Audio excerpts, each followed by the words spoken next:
Welcome to Beyond Flag, a Beyond the Pines production, created by, with, and for the people of Flagstaff, building connection in the town we love.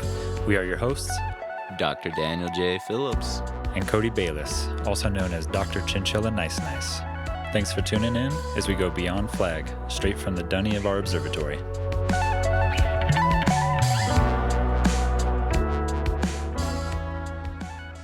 Dan.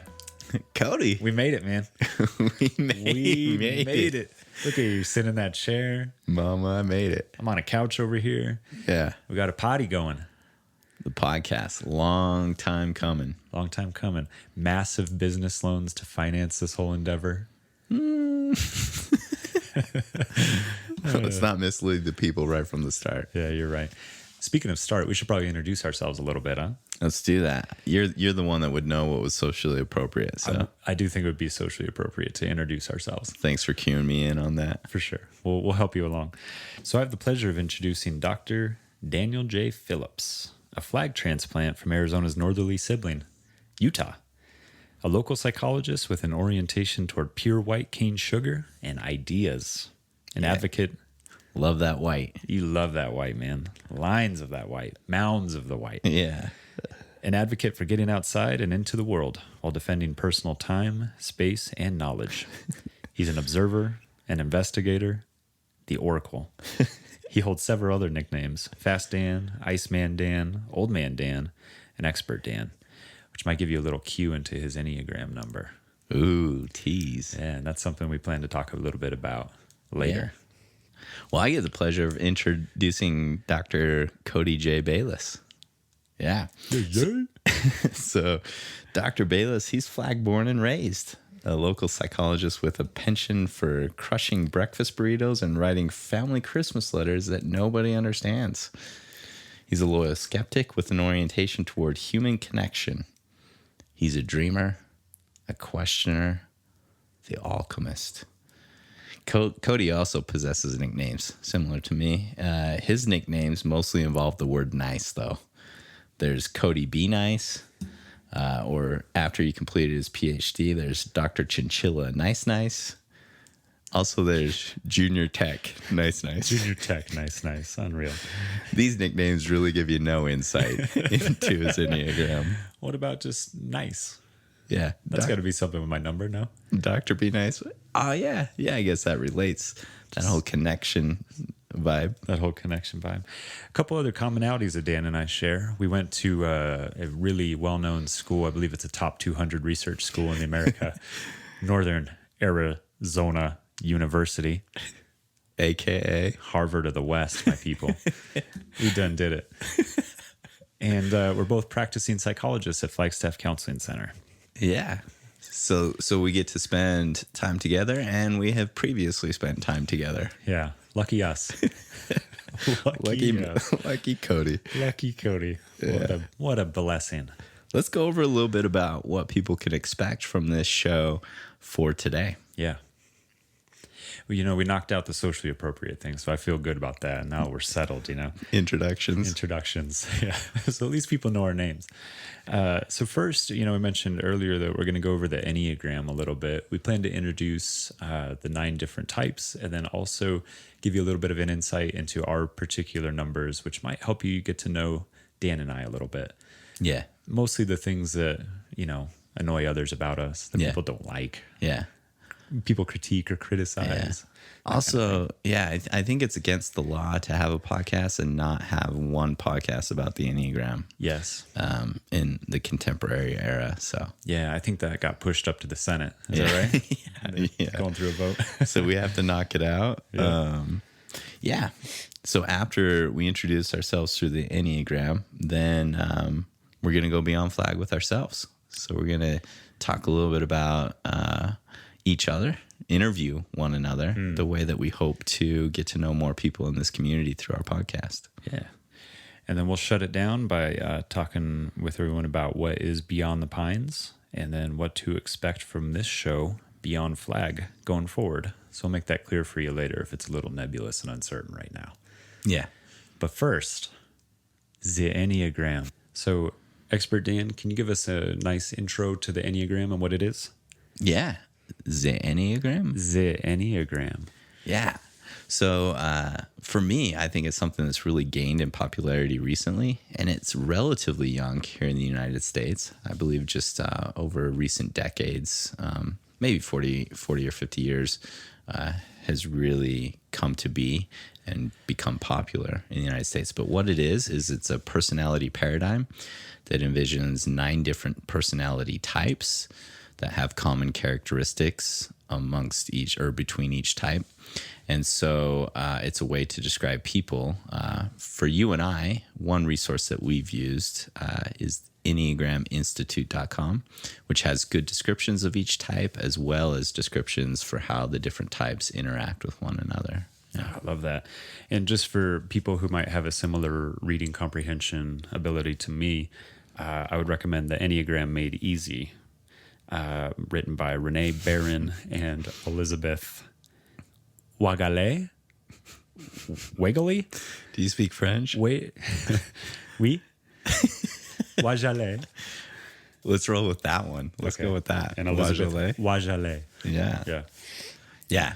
Which is a helpful book. So for us, I think it'd be good. Let's go over the 9 different types, and maybe you and I had talked about maybe also describing how they would respond in a certain situation. So like a coffee break. Okay. Is that good with you? Yeah, like that. Yeah. So I'll let me begin just by introducing the different types. And the first one often has the title The Reformer. And sometimes you see a different title, but number 1 would be something like The Reformer. And 2 characteristics that are really common for them are that they're really rational and really idealistic. Yeah. So what would that look like on a coffee break? So you got a coffee break, and the reformer would probably be approaching the boss at the workplace. Yeah. And reporting back saying, I have your report and it's ready and it's early. Getting that stuff in early. It is done and ready to rock. Yeah. And it's done perfectly. It's probably like the 8th revision. Yeah. Really refined. Very refined. Yeah. Yeah. Okay. So it would be the 1. Yeah. So number 2, the helper. And common characteristics for the helper would be being really caring, like super caring and really interpersonally oriented. So directed towards others and wanting to take care of others. Absolutely. The way I imagine the 2 on the coffee break is basically checking in with everybody, making sure they're okay. And if they need anything, they're going to do that. In this scenario, they might be hanging out with another person, maybe another number that has a tendency to be emotional, that kind of thing. And they might be offering support. Yeah. Always finding opportunities to support others. Yeah. Can I get you a cup of coffee? Do you need anything? Yeah. That'd be the 2. Very caring. The listening ear. The listening ear. And number 3, these people, that would be the achiever. Whew. Yeah. So these people, they're the success-oriented type. They really, it's in the title. They're achievers. Say no more. These are the people who are dressed super slick, looking out for the image. These are the stars of the world. Yeah. Right? Yeah. The 3 on the coffee break, I imagine, is out by themselves, and they're making a phone call, setting up some sort of maybe like a presentation they need to do, or checking in on their nonprofit they run on the side. Yeah, they got like 3 side hustles that are uber successful to their 40-hour-a-week job. Exactly. Yeah. Number 4, the individualist. So these types, they can be a bit sensitive, maybe. Yeah. Maybe this is who the 2 would be consoling. Yep. So they're sensitive, they're withdrawn a bit, really oriented towards love and being individualistic. Absolutely. And so in that scenario earlier, I imagine the 2 sort of hanging out with the 4, offering support. Maybe something got said at the meeting the 4 didn't like. Or maybe they're thinking very deeply about some existential matter. And the 2's here to support them and comfort them. Yeah.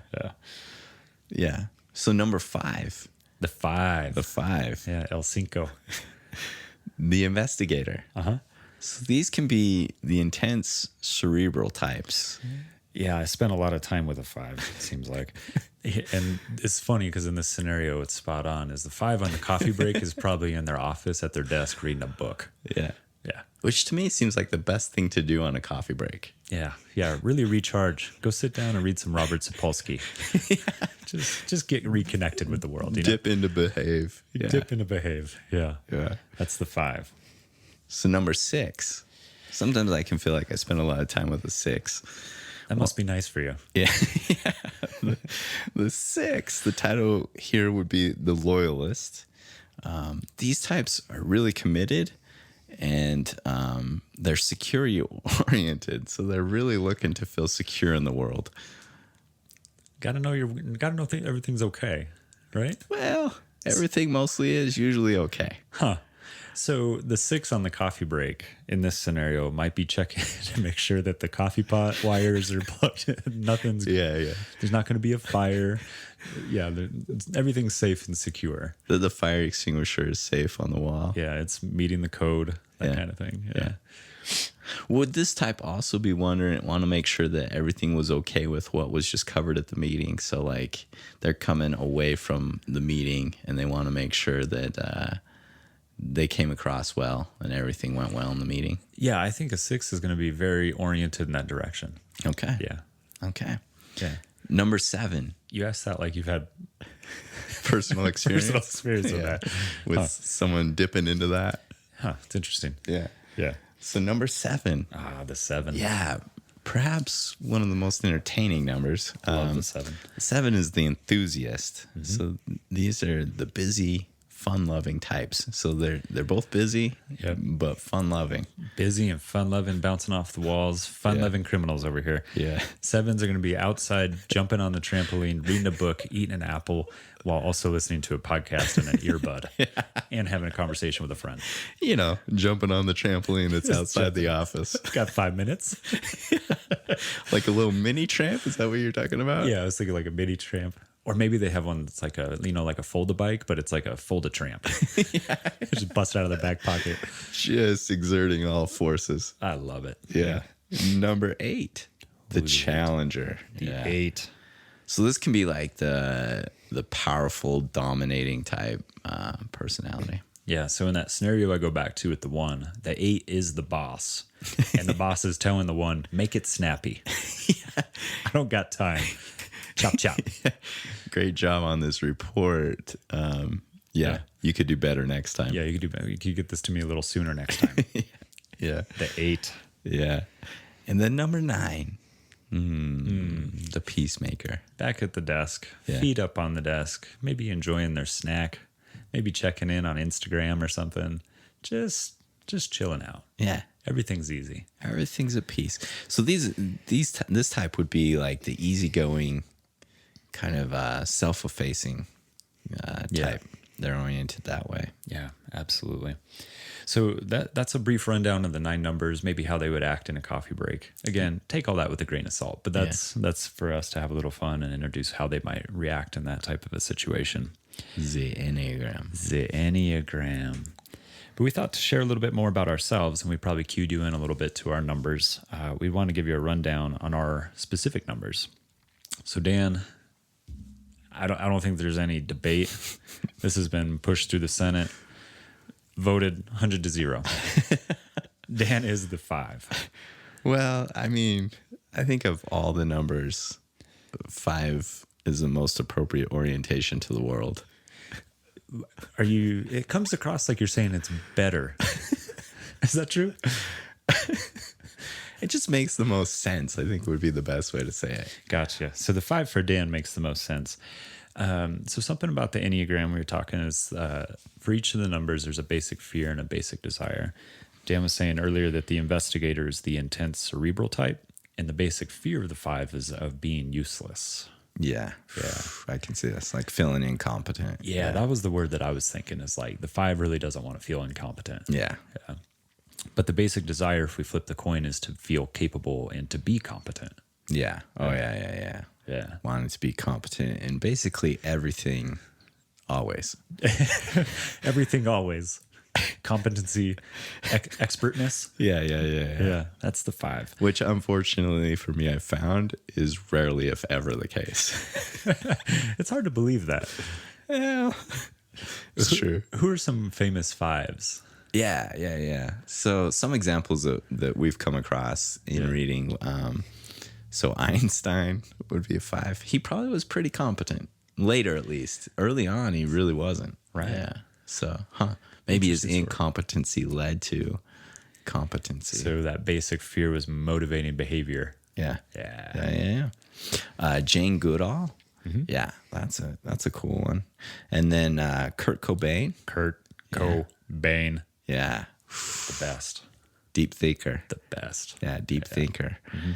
And then another one is Gary Larson, the what would you say, the illustrator and author of Far Side? Is that how you would say it? Yeah. The Far Side comics. Yeah. I like being related to that, correlated with that. So those are all 5s, and I can't let this slide. Bobby Fischer. Come on.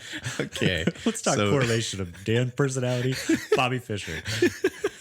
The chess king. Okay. So maybe sometimes 5s can come across as Bobby Fischer.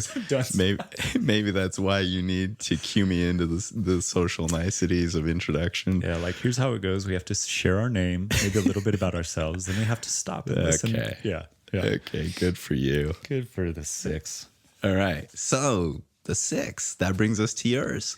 That's your number, the number 6. 6. The loyal skeptic. Loyal skeptic. Yeah. So the loyalist is the title we used earlier.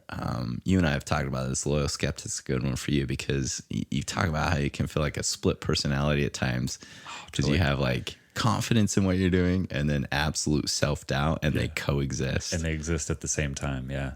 Oh, it's bananas. Yeah. Dan Siegel, the psychiatrist from UCLA, talks about the 6 being the most paradoxical of the types. Yeah. And I think that sort of encapsulates that experience of, I got this, I know it. What am I doing? There's no chance this is going to work. Just the vacillation back and forth. Oh, totally. And sometimes I get to see that manifested in real time. Which is probably a real pleasure for you. Oh, it always is. And I notice that you like to draw on that sometimes. Sometimes I may gaslight that a little bit. A little bit.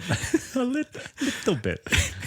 Yeah. That's so true. Yeah, so the basic fears, which you're touching on a little bit, but it comes back to that connection component. So the basic fear is being without support and guidance. So being left to your own devices. Yeah. And then the basic desire is to have security and support, to feel sure in that. Yeah, certainly. Has that been the case for you? Oh, yeah. Yeah, absolutely.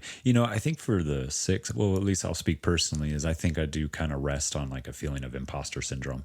Like going through master's program, PhD program, there's always that like, can I do this? Yeah. And if I get like, if not gaslighting like you're saying, but if there's an advisor or something who kind of makes me feel like I'm questioning if I can make it through, it's tough to deal with. Yeah. That's tough for me. It'll take you right there. Yeah. In the thick of that skepticism. Yeah.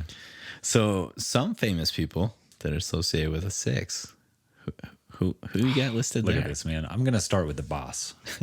All the way from New Jersey, Asbury Park, we got Bruce Springsteen. The greatest. We got Malcolm X would be a 6. Oof. Jennifer Aniston, the well-liked, the warm, the compassionate Jennifer Aniston. Yeah, really oriented towards connection. Very. And possibly my favorite of what we mentioned here is pretty Larry David. Pretty good. Pretty good. Yeah. Larry David. Big fan. Yeah. Yeah. So that would be a little introduction into the 6, kind of how we show up in the world. We thought it would be fun to give a little bit more insight using another scenario. So what it would be like for you and for me personally before, during, and after a party, dinner party. Yeah. I have to clarify that because times. Does this make you a little nervous to like reveal what's going on for you? Does it tap into that skeptic at all? I feel pretty good. You feel comfortable with it? I feel comfortable with Yeah. it. Maybe it's because you're sitting over there with a smirk on your face. Yeah. I feel supported somehow. Yeah. Well, when you pick a scenario that involves a party, I don't feel like I'm going to come across super great. Maybe it's because it makes me feel competent. Yeah. Well, let's dip into a bit. So you say before, during, and after a dinner party. Yeah. maybe we can jump in, take it piece by piece. So let's talk about a 6, the loyal skeptic before a dinner party. Yeah. So remember, this is the security-oriented type, right? Yeah. So for me, this is true basically in all scenarios. Me just leaving the house is I'm rushing through the house, usually running late, or I'm going to be cutting it close. So I'm like sprinting through the house. I'm making sure all the lights are off. I'm making sure the doors are locked, that kind of thing. Yeah. So you're usually late? Huh? Yeah. Me? Yeah, that makes sense. Are you late because you're running through the house, checking everything? Rarely. No. That probably adds, 30 seconds. So you're checking through everything, making sure your Nest doorbell still works. Making sure the Nest works, making sure the video cam's on, recording, streaming. Yeah. I actually don't have video cam, but yeah. Yeah, you would. I be would. checking. If I did, I'd be worried that someone's going to hack it. Yeah. In crazy Flagstaff. Yeah. Yeah. So 5 before a party? The 5. You want to know what happens with a 5 before a party? I think I have a good idea. I would love to hear your description, though, and see if this matches up. Yeah. Well, I can tell you one thing. For sure, I'm not late. Okay. So I'm prepared well in advance, Yeah. and I'm making a decision on when I'm going to be there as well as when I'm going to be leaving there. Yeah. So I have this strong orientation to time, that protection of time. Yep. And in the lead up, I'm probably doing something like I'm all set to go. And then I sit down to read a book because I don't want to be there. I want to be there too early. And I want to get in that last little respite of personal time. Yes, absolutely. So in all of these scenarios, it almost doesn't matter the context. I just imagine you with a book. Whether you're before a party, during a party, or after a party, there's some book involved. Whether you're taking a shower, you're driving up to Snowball, I just imagine there's a book. It doesn't matter what. What? Fishing. I mean, are you reading. including audiobooks and podcasts? Because you might be pretty close. Well, yeah, if it helps build my case, then yes. Okay. Anything that helps build your Anything case. that helps build my case. Yeah. A book at a party. Yeah. I really do. Like, I imagine you before a party. I bet like your slacks are all pressed. They're looking fresh. My slacks. Your slacks. It's 4 in the afternoon. I'm getting ready to go to the party at 5. What part? Okay, so party starts at 5. Most people are at work at 5. So yeah, you're getting ready. And I do imagine you like in your favorite chair, just comfy, happy, nestled up to your book. Oh, yeah. I am at that point. Yeah. Yeah. Okay. So I rush through the house. You're on time. Yeah, you're on fire, making sure the world's not burning down. Yeah. And I'm just casually dipping into my book, loving that time. Loving it. You're happy. Okay. Yeah. Kind of bummed you got to go to this party. So that notion is increasing every minute. The party creeps closer. Yeah. I have to put this down, head out to this party. Yeah. So then at the party at 6, can I actually throw out what I think you'd be doing? Yeah. Okay. So for you, 6 at the party, I think you would probably dip into the party. I think you'd be loving the opportunities to get to spend time with people, to connect with people. I think that would all be there. But you'd want to be making sure things are secure at the same time. So in part, I think you'd probably find the area where the resources are. Yeah. So maybe like the kitchen. Always in the kitchen. So if there's food there. So it would be the kitchen. You'd be in the kitchen. Yeah, I tend to really post up in the kitchen. So you'd post up in the kitchen. And then like if someone came through and there's like 2 crackers left. Yeah. And they're reaching to grab one or 2 of those last remaining crackers. Yeah. You just slap in their hand. Smack the charcuterie out their hand. Smack the charcuterie out of their hand and say, can't you see? There's limited resources. We need to be secure. Yeah. Let's leave that there. Oh, you're spot on. I don't know if I monitor the food that closely or maybe at least with that level of intensity, but I definitely am next to the food and I usually just stay there. Maybe it is something about like monitoring the resources. Yeah. But I do find, and I think you nailed this, is like everyone's going by the food and the drinks, right? So it's a really easy way for me to just post up and kind of see everybody. Say hi. Yeah. Like people come and go and I just kind of stay. Yeah. Yeah. And then you get the opportunity, you get just opportunities to connect all night long. Connect all night long over that charcuterie. Yeah. Don't take the last one, 'cause I'll smack it out your hand. Yeah. Yes. Oh man, do you get nervous when the resources start getting low? Dude, I get weird at our house when we get low on groceries. Yeah. Yeah, absolutely. I start thinking like, whoa, wait, when are we going to go to the grocery store? I mean, it's down the street, like this is all doable stuff. But yeah, I get kind of weird about that. Groceries in particular. Yeah. Food, you need that. Yeah. Gotta keep it stocked up. Yeah, man. So at least someone's paying attention. What about the 5? I'll take a guess as to what the 5's doing at the party. You mentioned a particular orientation toward time, space, knowledge. Yeah. Right? So 3 valuable things. very valuable. I imagine you hoard and bogard. Really, really protect. Okay. That seems a little hyperbolic. Always and everything. So I imagine you at the party, kind of like back against the wall somewhere, able to look out like you're in your own personal observatory, able to just look at all the interactions, see who's talking to who, how people are responding. And it's not that you're doing this alone. I also think that you're going to be in conversation with people, and you're going to be drawn to talking to people that either are or were close to, that you feel comfortable with, or like know that you have a good connection with, or you're going to be particularly drawn to someone who has something to share that you're interested in. Oh man. Like nailed it. Yeah. Okay. Yeah. So I do like spending time with people, but yeah, there's a little bit of a guilty orientation towards like I either want to spend time with people that I have an established deep connection with, or like people that I like respect, admire, feel like I'm going to get something from. Yeah. So and most people have one of those 2 things. Like either I have an established connection with them, or there is always something interesting to learn about people. Certainly. But I'm a little stingy and stringent with that. You tend to lean toward the I of capital I and introvert. Yeah. Oh yeah. Zero extroversion. Yeah.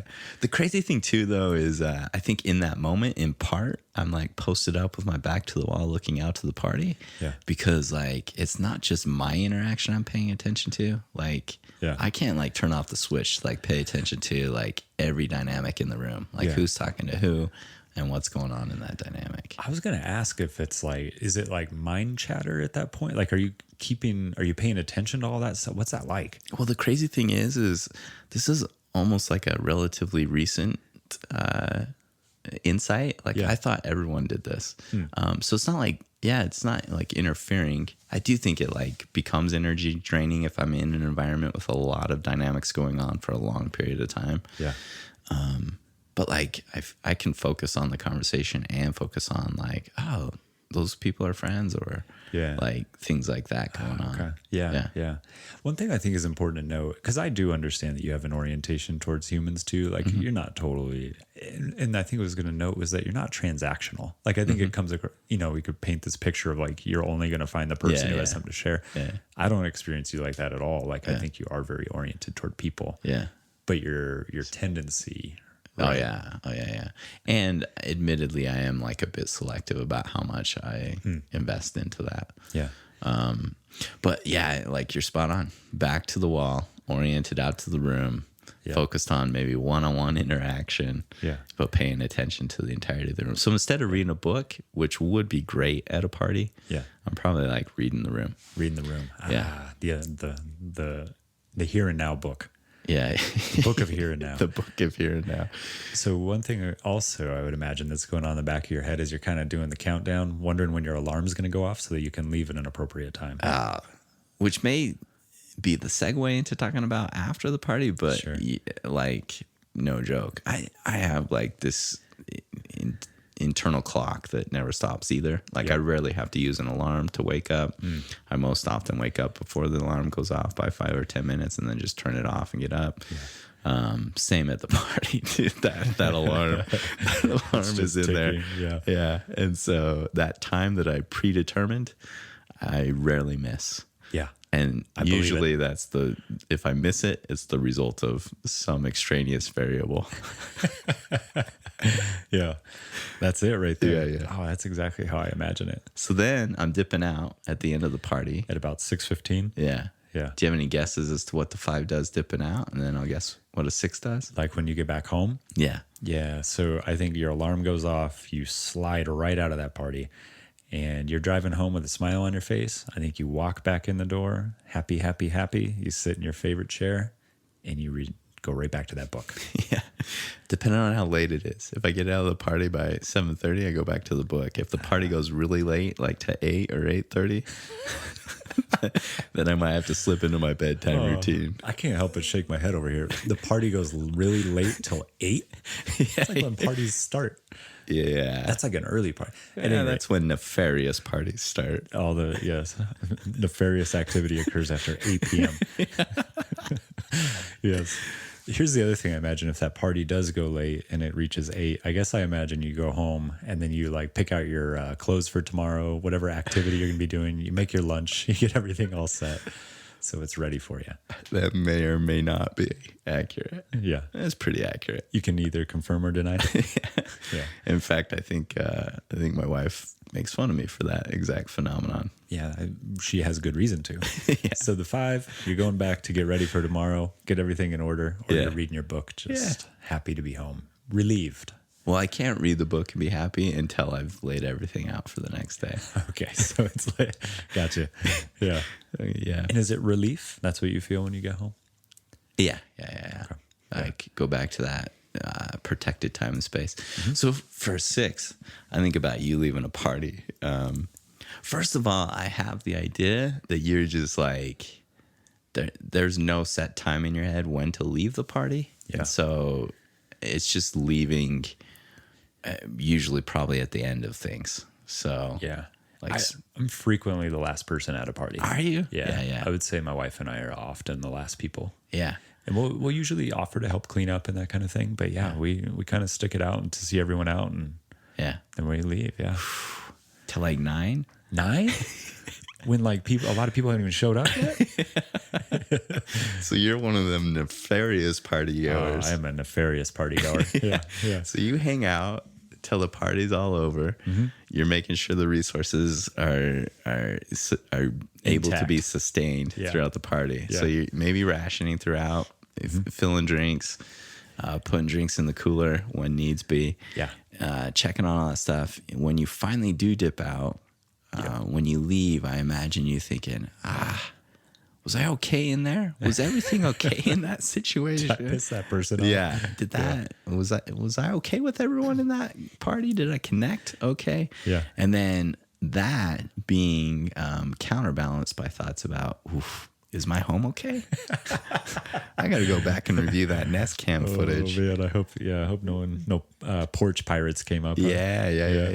Yeah, it's funny you say that. So I do feel like there's some sort of like evaluation of my experience, and if anything happened that's unusual, I'll probably tend to dwell on it a little bit or try to make sense of it. But once I get home, although I love like being out with people and connecting, that kind of thing, I also really enjoy being alone. Like when I get home, I feel relieved also. I feel like, back at home kind of thing. I like that feeling. So you're happy to be home. So there's a sense of relief for you too. There is. Yeah. Okay. Absolutely. All right. So that's a little bit about the 5 and the 6, before, during, after the party. Again, if you want to learn more about your type, we direct you to the enneagraminstitute.com. Yeah. See how that plays out. See if you connect to any of the numbers. Yeah. I was thinking what we could do next is go over what we hope to accomplish in this podcast by getting to know people better. So going beyond flag with ourselves. Yeah. Daniel, J, Phillips, and Cody, Nice, Bayles. Nice. Cody, Nice, Bayles. Middle name Nice. Yahoo. Yeah. Well, so Dan, earlier, asked you if introduced you, right? We talked about going to the Harvard of the West, mentioned you're a psychologist here in the state of Arizona. Tell me a little bit about your practice and what you do. Yeah. So I work predominantly as a psychologist, practicing as a therapist, clinical clinically with others. So I work throughout the week seeing a wide range of clients. I am typically a generalist. I work with adolescents and adults. I work in individuals and couples. Occasionally I've done family therapy. So I see quite a range. I most predominantly work with adults in individual therapy. Okay. So throughout a week. So I have that going on, and see clients, throughout a week. I also participate on the leadership team as secretary for the Northern Arizona Psychological Society. Naps. Shout out Naps. Naps. Yeah. So that takes time. Yeah. And then other than that, that's my professional interest at this time. And then I have like things I dedicate my personal time to. Yeah. That all sounds like it would keep you really busy. It does. I don't think any busier than most people. Okay. I mean, being plugged into the system as an adult, you just gotta just cogging away. Yeah, just a cog in the machine, and that's the cog that I am. Yeah, no doubt. So in therapy, you mentioned being a generalist, working with a lot of people. Do you use any particular type of therapy, or do you have a theoretical orientation that informs your therapy? Yeah. That's a good question.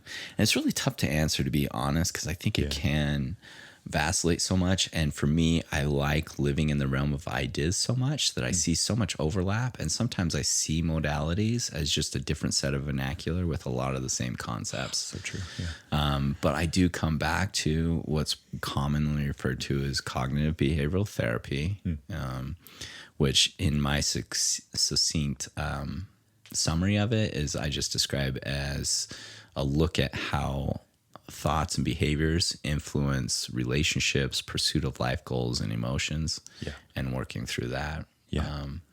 And so I even think even more specifically, I do fall into what's referred to as rational emotive behavioral therapy, which is a bit of a subset of that.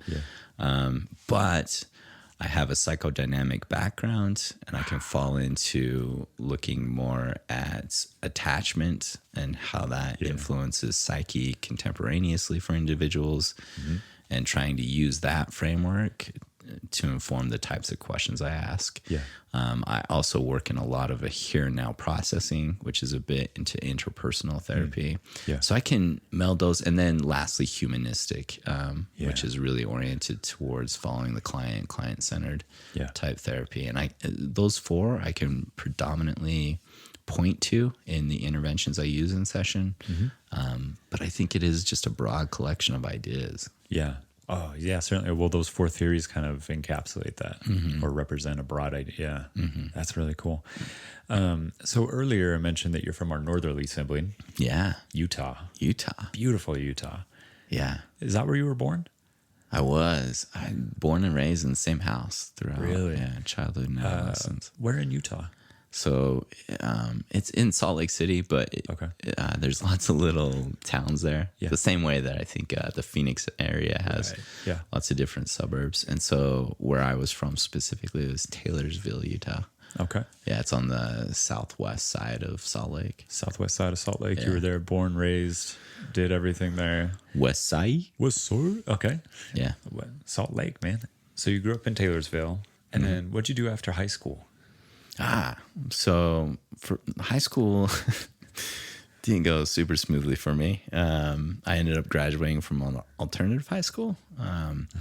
And so graduating from an alternative high school, I didn't have a lot of confidence, like going to college. People talk about going to college at that point in life, and that wasn't really something I considered. And my family, we didn't have a family history of going to college. That wasn't like a typical path either.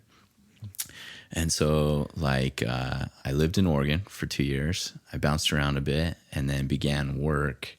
Ultimately, in my early 20s, I'd kind of made some personal changes in my life, and I ended up going and working in like a behavior disorder unit at a middle school. So working with like middle schoolers. And working there as an aide, helping kids that essentially had been kicked out of class, maybe that were similar to reasons why I'd been kicked out of high school. I was going to ask if you ever got confused for the students there. I actually did. Really? I did. More so, like I had made a lot of changes in my life at that point. So it was more so because I looked really young. And so, yeah, occasionally I did. Yeah, you laugh. And it happened like more than once. It wasn't just like a one-time thing. I would pay money to be a GoPro. Yeah. In that scenario, just watching you. But essentially, the way I thought about myself was, and why I took the job is I had no real direction. Like I didn't know what I wanted to do in life. Yeah. And that was the thing that sounded best, like going and working with kids that were maybe having a tough time in school. And I felt like I could relate to that. Yeah. And so, yeah, I actually loved it. Like I kind of fell into it and then ended up being like, wow, this is really cool. Yeah. Did that inform you going into psychology ultimately in school? Yeah, it absolutely did. I was so naive about college. I had no idea what college was. But after doing that for a couple of years, I realized, working as like a middle school aide wasn't like a sustainable career path, over the long arc of things. Sure. So then I had enough association with people that would be like, oh no, like college will come easy to you. Like, trust us. They were the teachers I worked with and things like that. And people around me, in fact, even in high school, I like persistently read. It wasn't an issue with like getting the concepts. It was more an issue of like fitting into the system. Yeah. And so people would be like, oh, you're going to love college. The system is less rigorous or less stringent, and you get to pursue your own ideas. You'll love it. And so they talked me into it. And yeah, it turned out that was all true too. I ended up getting my bachelor's degree in 3 years because it just like came so fluidly. It came really easy for me. Yeah. Wow. So you got your bachelor's degree in 3 years. Where'd you go from there? Yeah. So then after finishing my bachelor's degree, so the way that I started college was basically just signing up for classes. I didn't know like degree paths. I didn't know that you need X amount of credits to get your degree, and they have to be these core credits or these general credits. Like I had no idea about any of that. And for me, maybe because I'm a 5, I also was really suspect on going and meeting with a college advisor. Sure. Like I was like, I can figure this all out on my own. So I started out with just taking classes I liked. Yeah. And those ended up being in the behavioral science. And my true love was like anthropology. And then about halfway through that, I realized that for any degree in behavioral science that you would need an advanced degree to really find like a sustainable job in it. Okay. And so I debated between anthropology and psychology for a while because my degree was in behavioral science and it had an emphasis. And I decided to just go the route of getting the emphasis in psychology because that was the most likely path to getting a job in the future. Yeah. But I still debated between going to graduate school in anthropology or psychology. So I ended up working at a residential facility as a program director using my bachelor's degree for a while, and then determined like, I need to go back and get my graduate degree. And at that point in time, just defaulted to what felt more secure in psychology. So I ended up getting my graduate degree in Salt Lake. This is all the while I'm kind of bouncing around Salt Lake there and there around that area. And so, went on, got my graduate degree. My master's degree in counseling psychology from Westminster College. From Westminster? Yeah. And you were working in a residential unit? Was that like behavioral health or was that like substance use? So what it was developmental disorders. So it was like a 60-bed facility, which is director. Uncommon. Yeah, as a program director. Super young for that position. Sure. I started out there as a case manager. Yeah. And then the program director prior to me left. And I ended up interviewing and pursued that role. Yeah. Oh man, it was like being thrown into the deep end. Oh, I could imagine. Yeah. Mid-20s, program director. Wow. Yeah. 60 beds. That's pretty staggering. Yeah. It was. So you finished your grad degree, counseling psychology from Westminster. Did you come to Flagstaff after that? Yeah. So at that point, then my wife and we talked about like PhD programs, and we kind of selected on places we wanted to live, but also because I'd taken a bit of an atypical path to getting my degrees,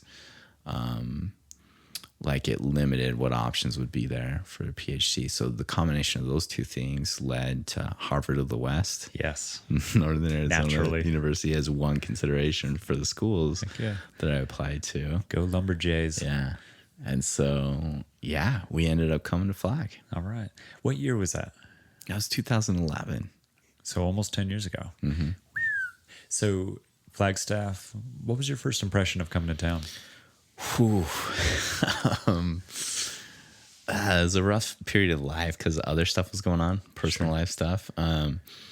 But coming here, I just remember being amazed at like the size, first of all. So I'd lived predominantly in the metropolitan area, like throughout the entirety of my life. Yeah. And so like cruising around. Yeah, I literally thought, like, we drove from one side of town to the other side of town. Yeah. And I literally thought like we missed where the city center was, or like where Flagstaff was, and that we were on the outskirts, just like had missed it. So I remember feeling like it was really small. Yeah. Yeah. Yeah, I could imagine. Yeah, so coming from Salt Lake probably took forever to get. I would imagine it'd be a big drive to get outdoors, or maybe even to go somewhere. Yeah. So that was the other thing. When we first moved here, what we did to try and learn the area is we'd look up stuff that people would talk about. And most of that stuff had to do with outdoors, right? Because that is the predominant thing that you get to do here. And so pretty quickly I became aware like how easy it is to get outside. So the mountain ranges here are smaller, the valleys are shallower than they are in Salt Lake. But the ability to do things outside every day was like immediately evident. Like I was able to run, hike, bike every single day instead of like one day a week driving to the thing to do it. Yeah. And so earlier I mentioned that you were fast, Dan, and you just alluded to a lot of activities that take you outdoors. Do you have a particular sport or activity that you prefer? Yeah. That's interesting. I was talking to people last week and they asked me, one of my friends was like, well, Dan runs and rides bikes, or someone had asked like, are you a runner? And the guy was like, yeah. And I was like, no, I'm not a runner. But another person was like, well, do you run to bike or do you bike to run? And for me, that was such a weird question because actually it's just like both. Like, so for me, I kind of bounce between things that I really like. And for me, that keeps it really fresh. Like, so I like doing different distance races, like endurance type racing, like triathlon, or running or biking, and that could be road biking or mountain biking. And I kind of just rotate through them and find that like really enjoyable. So something I've been doing recently that I just got into, which I think is pretty trendy here in Flag, is the skinning up. Yeah. And so now I've been doing that a few times a week. Yeah. And just stuff like that will pop up. And I just like doing that stuff. So I like being outside and I like being active, and whatever can fit those two things in. Right. I try to do.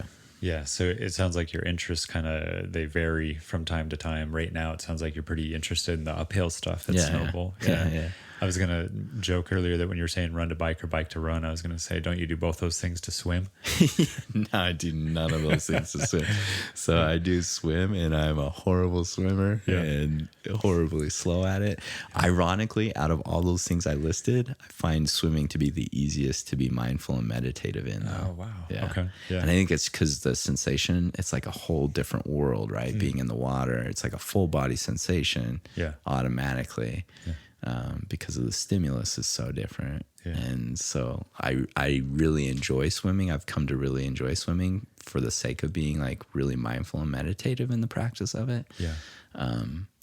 But I am not a professional swimmer, which is an understatement. Yeah. I would, again, just love to watch you flail around in the water. Behind Lake Mary, what's your favorite lake? Is Lake Mary a lake or is it a mud pond? Oh, come on. You got the Pacific Ocean. You got Lake Mary. Yeah. Those two are right. Stacked up next to each other. Thing. Yeah. Absolutely not. So, Dan, you've been here for, roughly 9, going on 10 years, it sounds like. Working as a psychologist at Flagstaff Counseling Center, earned your PhD from NAU. Yeah. I guess I was just real curious, real quickly, what was your dissertation in, or what was it on? Well, the broad idea comes from like exploring the connection between the mind and the body. So it was on the correlation between physical activity and mental health, which there is like undeniable, unrefutable evidence for the strong relationship between being physically active and benefits in physical health in terms of mood improvement, cognitive functioning improvement. Just it's profound. But I don't think we address that a lot in mental health. I think we dip out of like addressing things like physical activity. So it's basically looking at whether addressing physical activity influences the tone of a session for clients or not, which it doesn't. Okay. So. Oh, wow. Okay. That's an interesting finding, huh? Yeah. So what would you imply from that? What would be the direction? That we need to do a far better job as mental health professionals in talking about physical activity in session. Simply stated. Yeah. Yeah. And I think, I don't know if you have ever observed it this way or you think this way about it, but I think mental health professionals can sometimes fall into criticizing like doctors or other professions and saying, well, they don't address mental health enough. Yeah. Like they don't bring that up as one possibility for the somatic symptoms that are being presented. Yeah. Or things like that. Yeah. And I actually think the criticism can be reversed to say that I don't think we incorporate the body and the physiology as much as we should. Fundamental pillar of health. Yeah. Right. Like we had talked about this book the other day, but The Deepest Well by Dr. Nadine Burke Harris. And she was saying, right, like fundamentally sleep, nutrition, exercise, meditation and socialization, and then mental health treatment if needed. Yeah. Like that to me, it seems like naturally those fundamental pillars of health should make their way into counseling. Yeah. Oh, that's fascinating. Well, before we flip the coin, I'll be on the hot seat. If you were to sum up what Flagstaff means to you in a sentence or two, or a few words or something like that, what comes to mind? For me, Flagstaff is like two words come to mind, like diverse accessibility. So like, and I'm mostly referring to like landscape and climate and activity, like outdoor stuff. Like you can like 45 minutes drive down to Sedona in winter and be riding a mountain bike on Red Rock. In places I've heard people both in Southern California and in Salt Lake, they'll talk about like, oh, you could go skiing and ride a bike in the same day. They'll talk about two different like sports, like a summer sport and a winter sport, and say, there's some months where you can do both of these. I don't think it's true because of the commute that happens between them in areas like that. Oh, sure. Here, you literally can't. Like literally yesterday, I skinned up. I went for a road bike ride and then was able to go skiing with my kids. Yeah. Like, so just diverse accessibility. Yeah, without using a whole ton of time trying to get to each of those spots. Yeah. Oh, I love it, man. So diverse accessibility, that's what Flagstaff means to you. Yeah. Oh, I love it. So let's flip the coin. Let's. Okay. I was getting really uncomfortable sharing so much. With the spotlight on? Yeah. Oh, I love it. So let's go beyond flag with Dr. Cody Be Nice. Yeah. What is life like for you on the day-to-day? On the day-to-day, well, I'm married. I have 4-year-old twin daughters. So that, so you can imagine that I have basically zero frontal lobe activity at this point. I'm just a monkey at this juncture. But like you were saying, I'm also a psychologist at Flagstaff Counseling Center. I've been there for about 2 years. And so I do the same thing. I practice a lot of therapy. I do a lot of psychological evaluations, particularly for ADHD. I've done some other mental health evaluations and that kind of thing. And then I'm also an approved clinical supervisor with the state. So there's a few counselors in training who I also do their supervision as they work toward their professional licensure. Nice. Yeah. So you have a bit of diversity. Yeah. You have the assessment and the supervision piece that you incorporate into also seeing people clinically. I do. Yeah. Do you have like a favorite of those three? Yeah. Well, it's, I think I have that diversity or that range for a reason, as it keeps me pretty engaged, and for me to jump from thing to thing is really helpful. I think for me, it would be really hard to do therapy every hour, every day kind of thing. So it's nice. So when I come up to a supervision session, I feel excited to have kind of that change of pace. to have a different role. And then the same thing with evaluation. And typically those take a pretty good chunk of time. So it's nice to come up on an evaluation and sort of switch gears, use a different approach, using a different, type of thinking. I find that really, pretty desirable. And when it comes to the clinical side of the coin, seeing clients, do you have a theoretical orientation that you fall into? Yeah, so I practice primarily a type of therapy called acceptance and commitment therapy, which is a mindfulness-based approach to behavior. It revolves around the idea of psychological flexibility and in increasing our ability to be psychologically flexible. And so there are 6 core processes to that. And I'll break them down into 3. So there's this, we use this saying with ACT is to open up, be present, and do what matters. And so 2 of the core processes that relate to opening up are acceptance and diffusion. And acceptance is what we refer to as just simply making room or being open to your inner world, whatever is the reality of your emotional experience, and then not resisting that, and also not bear hugging it. And then we also use what's called diffusion, or the ability to step back and watch your thoughts. So cognitive strategies to not get wrapped up in our mind, basically. So that's open up, be present, deals with mindfulness-based activities. So making contact with the present moment. So we do a lot of work in just trying to pay attention to the senses, grounding, how to be here now, essentially.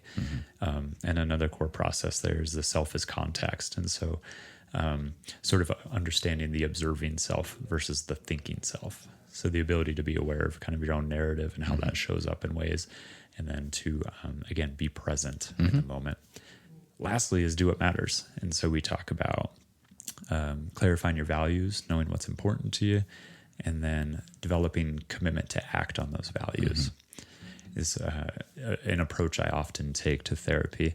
And I incorporate a lot of interpersonal work into that, or interpersonal neurobiology with like Dan Siegel's work. I look up to his stuff a lot. And so I incorporate a lot of what he talks about on attachment stuff and trying to understand people's narratives into ACT. And I kind of meld them together a little bit.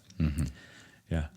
So there's that. Yeah. I mean, I think the power in this is like, it is a really specific framework, which can really help provide clarity, I think, for clients, but the be open, be present, and then to take action. And take action, yeah. It really emphasizes that. And of all the ones of those core processes that kind of explain the results, the be open, the acceptance of what's going on seems to really have a pretty profound effect on... Does it?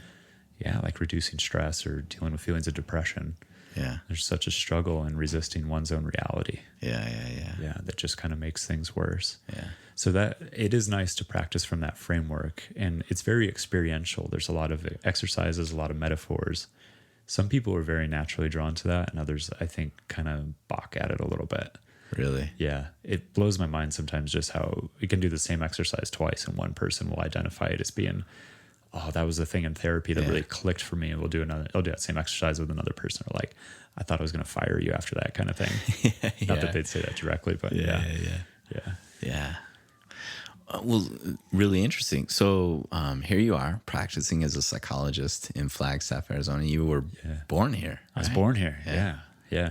Know the town like the back of your hand? Like the back of my hand. I made it real far, all the way from Beaver Street. Right now we're sitting on the corner of Kendrick and Dale, about a mile away.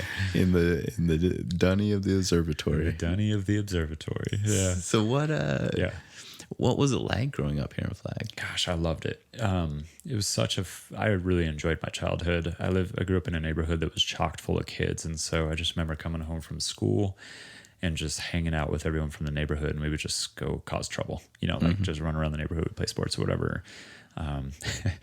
Trample people's flower beds and that kind of stuff. Classy moves like that. Oh, truly. That kind of thing. So I really enjoyed it. Flag has changed so much over the course of, the last 3 decades, particularly the last like 10, 15 years. It has really evolved. And so it's a little bit strange to see what it's like now versus then. It was much, it had even more of a town feel to it back then, I would say. Very, very small, very tight knit. Yeah.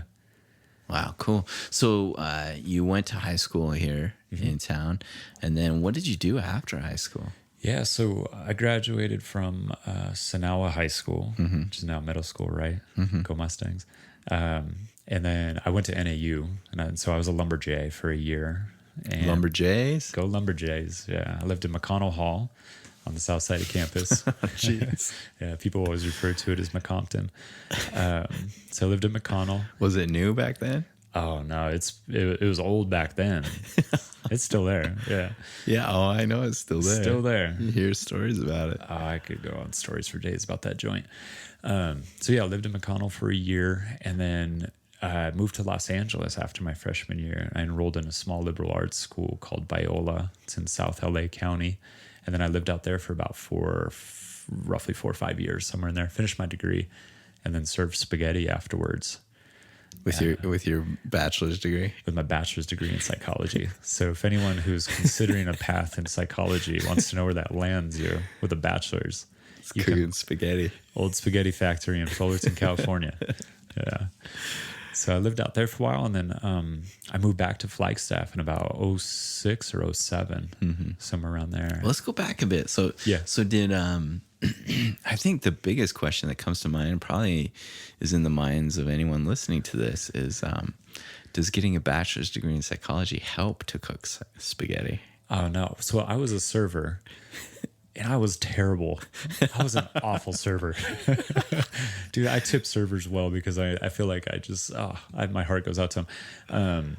I sucked at serving. Yeah. Simply stated. Yeah. It was hard for me. But yeah, does psychology help me with serving? No. For me, no. No. So in actuality, I wanted to ask you more. So you took 1 year here at NAU right after 1 year. Yeah. Finishing high school? Yeah. And then you dipped out to SoCal for 4 to 5 years. Yeah. Got your degree there.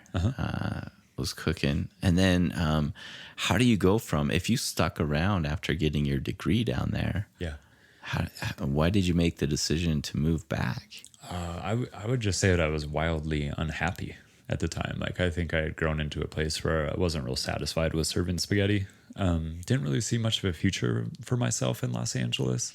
And a huge driving factor was getting out and being in a place that I think it represented what it was like where I grew up. So I had looked at maybe moving to Oregon. I had looked at moving to Colorado. And then I looked at Flagstaff. And ultimately, a job opportunity came up here working with high school students and middle school students. And so I took that job and moved back to Flagstaff. Yeah. So you took that job, you come back here. What happens after you get back here? After here, so I worked in that job for about 3 years. It was exactly 3 years, I think. And that led me to getting back at NAU and working on my master's. Yeah. So that was a pretty pivotal time in my life. I was single. I was working with high school students and middle schoolers. I worked a lot, but I also had a lot of time to myself. And so I spent a lot of time reading, spent a lot of time outdoors. And then just kind of considering, earlier you were talking about, like, I wasn't really sure where to go and that kind of thing. I felt that. And then through that job, my favorite part of it was basically just having like one-on-one meetings with students, and they would talk about what's going on in life, whether parents are getting divorced or being bullied at school or whatever relevant issue. And for me, that was the most appealing aspect of the job. And that sort of motivated me to look at going into counseling psychology. Yeah. So you start the master's program while you're working that job, and did you hold on to that job throughout your master's program? Only for a semester. Okay. Yeah, I dropped down to part-time, and I was going to NAU full-time. I was waitlisted, actually, when I got accepted to the program, so I wasn't sure that I was even going to be in. So I had held on to that job with the understanding with my supervisors, like, hey, this might, if school happens, then I'm going to go this direction. If it doesn't, then can I keep my job? What does that look like? So then I was waitlisted initially, and then got an invitation to the program, and then made the jump. Wow. Yeah. Okay. So then you began to get a little more direction, it sounds like through that job. And did what you were learning in your program, did that match up to what felt good? Yeah, absolutely. Okay. Yeah. And so that led me to school, and then in school I then started working as a behavioral health tech at the guidance center. Yeah. Yeah. Okay. How was that? Oh, that was good, man. I mean, I ended up staying at the guidance center for over 9 years. Yeah. In a variety of roles. So while I was working on my master's degree, I was doing that full time, and I was working full time as a BHT, and then moved up to a substance abuse counselor after a year and a half, I think. Did that for a few years. It was accepted to the PhD program. Did that while I was in the PhD program. Did my pre-doc internship at the guidance center, and then after that, moved into more of an administrative role. I was a clinical manager, then a clinical director for a little while. Nice. Yeah. So then you stick around, you work in those jobs, you complete your PhD, you earn the title of Dr. Chinchilla Nice Nice. Chinchilla Nice Nice. Yeah. And then you had mentioned that when you came back, you had that time to yourself where you spent a lot of time reading, and you said getting outside. What kinds of things do you do to get outside? Yeah, there's two things. Primarily, running is the way that I get outside. And I had always run on streets. And when I came back, I remember kind of just being like, this is cool. I like running, but it wasn't super fulfilling. I did it more for just kind of the health aspect of it. Mm-hmm. And then I ran on trail for the first time. And for me, it was like life-changing. I can't even really explain it. Like I felt so open to that and just loved it. It completely changed my relationship to running. So I fell in love with trail running. Yeah. Yeah. And then as a kid, I grew up, I was a ski racer. So like my folks got me on the mountain when I was like 4 years old. Yeah. And nice. I was on skis at 4, and I did that till when I was 13, and then made the boisterous switch, the rebellious move to go to the snowboard. Oof. So I've been doing that since 13. And your parents have never recovered. That is true. That is a fact. That's the point at which they just lost all faith. Yeah, and the source of all my shame. Yeah, you've worked that out in therapy. Yeah.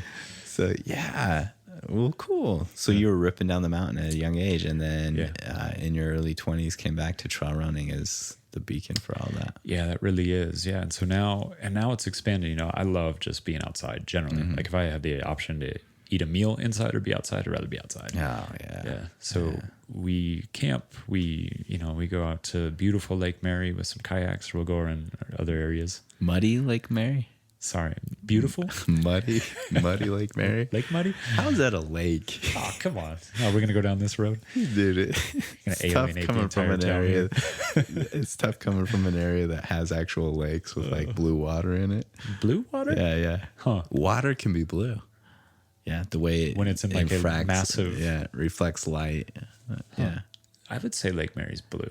Well, if you look at it through the right lens, also there's this blue tint. There's this crazy phenomenon with other lakes in other states, is that they don't have to put a line of buoys down the center of it to guide boats to say if you go outside of this within any matter of feet, you're going to be sticking your propeller in mud. Yeah. So caution. Yeah. What a great lake. Okay. Well, so you really enjoy getting outside. You do it in a variety of ways. That's a real passion of yours. So then how would you have such an extensive background with Flagstaff, but it almost is like different phases. So how would you summarize Flagstaff? Yeah, like what it means to me? Yeah, one or two sentences. What does Flagstaff mean to you? Simply stated, it's home. Like I have all my memories here. It's where my kids were born. Like Flagstaff to me represents home base. And the other thing I would say is that it's the hub. And I think kind of relates to what you were saying. Like I love Flagstaff because everything is so accessible. Everything immediate right around the town, but then also southern Utah, Colorado, New Mexico, Southern California, it's the hub.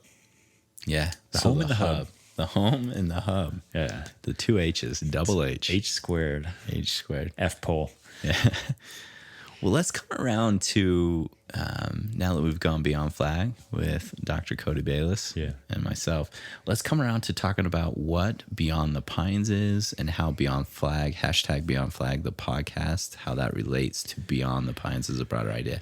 Yeah. So one way I thought about this is, would you be willing to give us a rundown of the what, why, and how of Beyond the Pines? Yeah, sure. You know, when I think of what is Beyond the Pines, and right now as it stands, is it's basically an idea. And so it's an idea of just how to bring people together in Flagstaff around a central message of health. Yeah. That's how it most jumps into my mind. And so, our intention is to partner with people throughout the city in a variety of roles to kind of promote what we're doing, to promote another's craft or their business, their service, if it connects to our values and if it relates to those values of self, others, and the environment. Yeah, that may be important to emphasize for me. Like when we made efforts to formalize this idea or to put it into words, I think it was you came up with this mission statement that we want to promote connection to self, others, and the environment. Yeah. And so looking to do that through partnering with other people. So tell us about the why. Why Beyond the Pines? Yeah. So to me, this all comes back to the idea, and I mean, also backed by data, right? That we are hardwired for connection. And so we view connection as being the action of, again, just being fully engaged in our relationship. And so we look at 3 domains: in relationship to ourselves, relationship to others, and then relationship to the natural world, our immediate environment. So we believe when these relationships are invested in intentionally, what we see is growth, or what we see is health. And then I would equate that growth and health with a sign of life. Yeah. So in its essence, we want, what we would like to promote health and bring life to the city. Yeah. So then that's such a good idea, but how do we go about doing that? What's the how of Beyond the Pines? The how, no doubt. So the first action we're taking is finding out more about people in Flagstaff who share those values. And again, the aim is building that familiarity and that accessibility. And then that kind of takes us, one, to a wellness collective. That's our idea, right? Is to bring people into this wellness collective. So different businesses or people in different roles, whether that's education, that's art, music, environmental sciences, wellness, is to bring them into that collective so that we can promote those values, self, others, the environment. And so the first thing that we're doing, I guess in essence, wellness collective, and then that takes us to the podcast, Beyond Flag. And so that's a podcast created by the founders of Beyond the Pines, you and I, and it's the medium through which we seek to create familiarity and connection for people in the community. Yeah. So essentially, like this podcast is one effort to be a medium for promoting that familiarity. Yeah. So you have Beyond the Pines, the Wellness Collective, these values. Under that, you have Beyond Flag, the podcast created by Beyond the Pines to essentially start taking action on those values. Yeah. Boom. Blammo. So what to expect through the podcast? Oh, man. What are some jackassery? On your end. My end. No, on both our ends. So, good times. So our hope is to go beyond Flag the way we did with ourselves and to actually get the opportunity to sit with and meet people in varying professions and roles here in the city and find out how they connect to themselves, others, and the environment. Yeah. Yeah. And so I'm stoked because we have people on deck that we get to learn a lot from. Ooh. Yeah. What to look forward to. What can people look forward to in terms of Beyond Flag, #Beyond Flag, the podcast? Well, there's going to be some interviews, right? And so I think we got some in the bank, one with maybe a director of counseling services with NAU. Yeah.